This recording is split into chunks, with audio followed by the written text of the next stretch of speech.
Welcome to another day on the Journey to Chem. Well, today you get to practice an enthalpy problem. I know you're excited about that, aren't you? So anyway, you have an enthalpy problem and then you have a limiting reagent problem as well. And you are given two masses of your compounds and you need to find out which one's limiting in order to determine what mass of water will be produced. So you give it a try, give it your best, and we'll see you in a moment.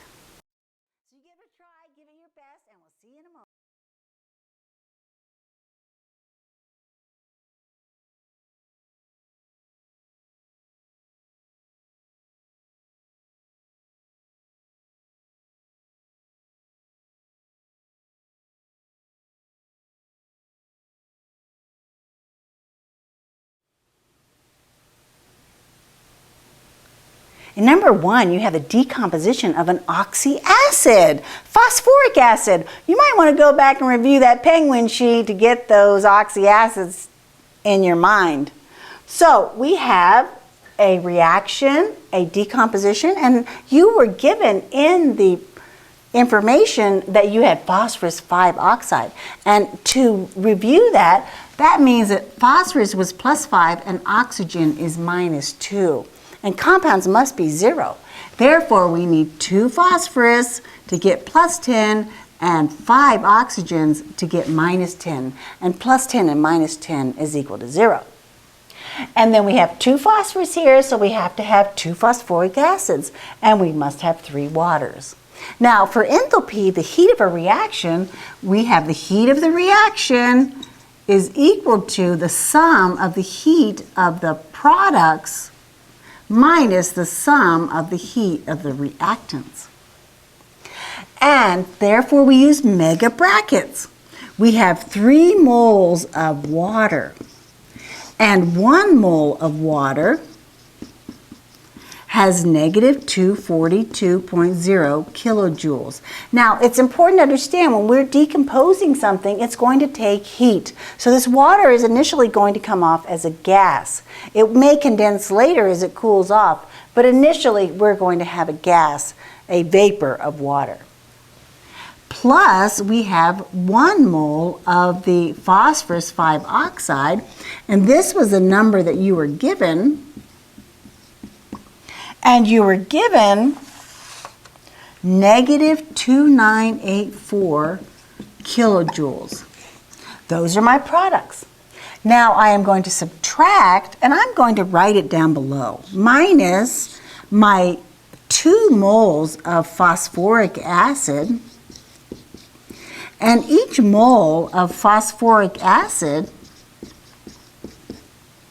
has -1280.0 kilojoules. Now remember that you may have slightly different numbers, but what is important is that the process, that you understand the process. Therefore, I'm going to write the numbers, and I get minus 726 minus 2984 minus a minus 2560. And therefore my answer is -1146.0 kilojoules of heat for this reaction. And it would be exothermic. The sign is negative, therefore it is exothermic. And that's how you do that enthalpy problem.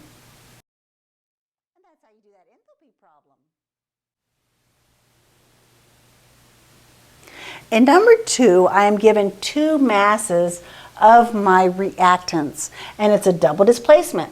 And an acid plus a base gives me salt and water, and you'll remember that that's one of our neutralization types of reactions. Well, I cannot compare grams. Grams are totally different. I can only compare moles, so I must change my grams to moles.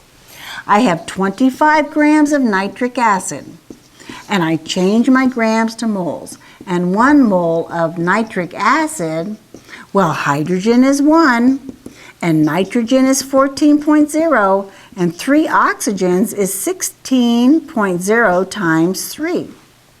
And I add up those numbers and I get 63.0 grams of nitric acid. 1.0, 14.0, and 48.0 is 63.0 AMU for the atomic mass, which is equal to the grams per 1 mole.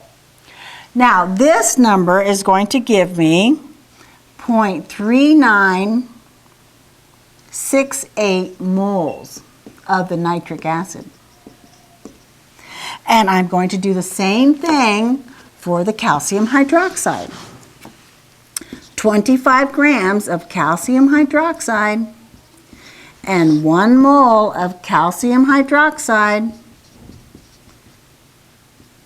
is 74.1 grams of calcium hydroxide when I add up the AMUs.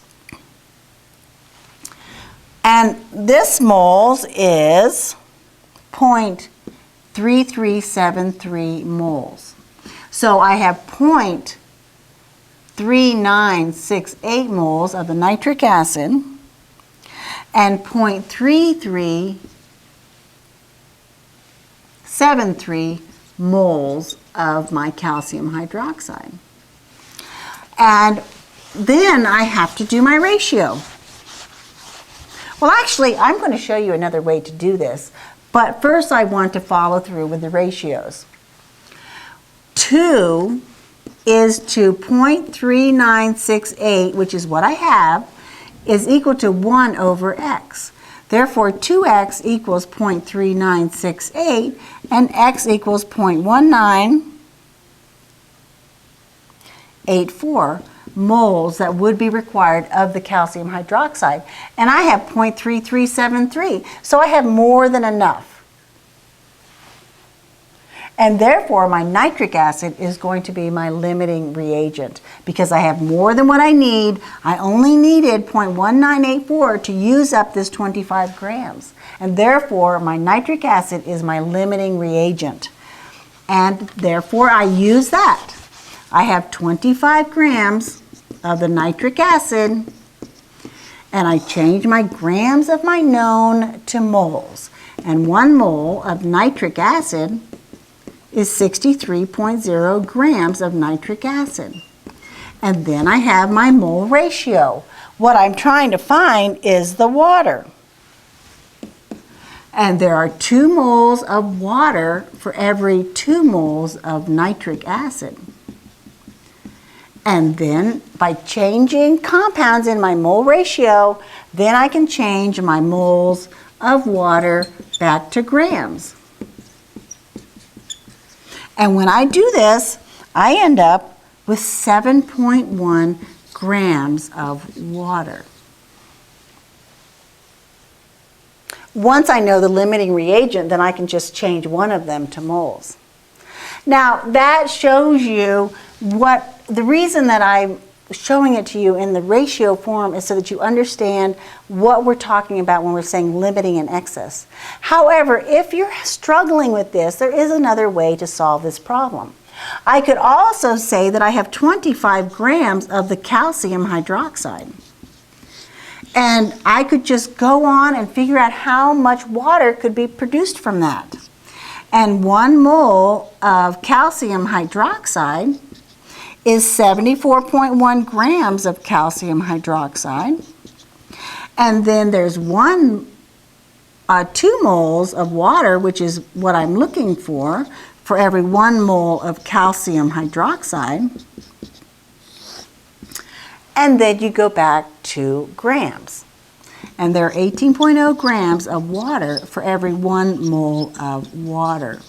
Now, when we do the math here, we take our 25 grams divided by 74.1, because it's in the bottom, equals.